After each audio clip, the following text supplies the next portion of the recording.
Taasisi zote za umma ziimarishe ufuatiliaji na tathmini ya utekelezaji wa shughuli mbalimbali ikiwemo mipango, programu, miradi na kuongeza tija. Wenzetu wanaohusika na ufuatiliaji wasikae ofisini. Tunataka kazi ya ufuatiliaji ifanyike ili tujue tumetimiza lengo kwa kiwango gani.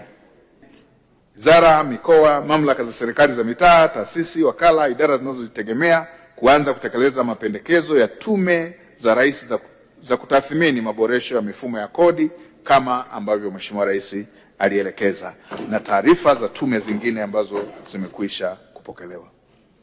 Mheshimiwa Spika, nihitimishe hotuba yangu kwa kuwaahidi wananchi kuwa serikali ya awamu ya 6 chini ya uongozi mahiri wa Daktari Samia Suluhu Hassan, Rais wetu wa Jamhuri ya Muungano wa Tanzania, itaendelea kuwatumikia Watanzania kwa moyo wa dhati kwa kuzingatia kauli mbiu ya kazi na utu, na tunasonga mbele.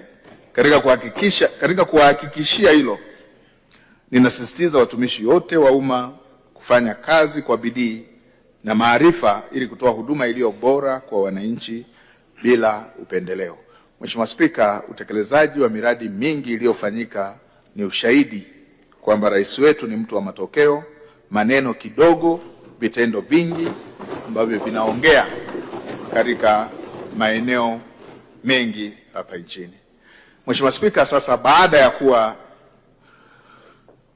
nimesema hayo, naomba sasa kuleta maombi ya makadirio ya mapato na matumizi ya fedha ya Ofisi ya Waziri Mkuu na Ofisi ya Bunge kwa mwaka 2026-2027.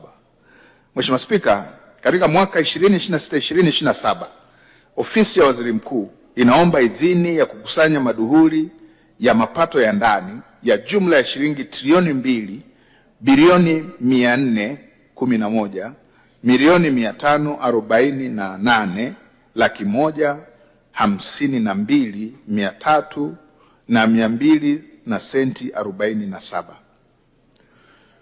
Kwa upande wa matumizi, Mheshimiwa Spika, kwa mwaka 2026-2027 Ofisi ya Waziri Mkuu na taasisi zilizo chini yake inaliomba Bunge lako tukufu liidhinishe jumla ya shilingi trilioni 12 bilioni 502 milioni 356 160,000. Kati ya fedha hizo shilingi trilioni 8 bilioni 734 milioni 43 na 89,000 ni kwa ajili ya matumizi ya kawaida na bilioni 764 milioni 313 na 71,000 ni kwa ajili ya matumizi ya maendeleo.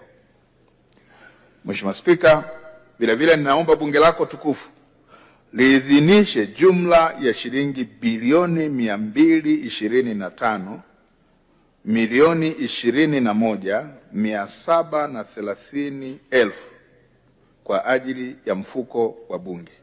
Kati ya fedha hizo shilingi bilioni 207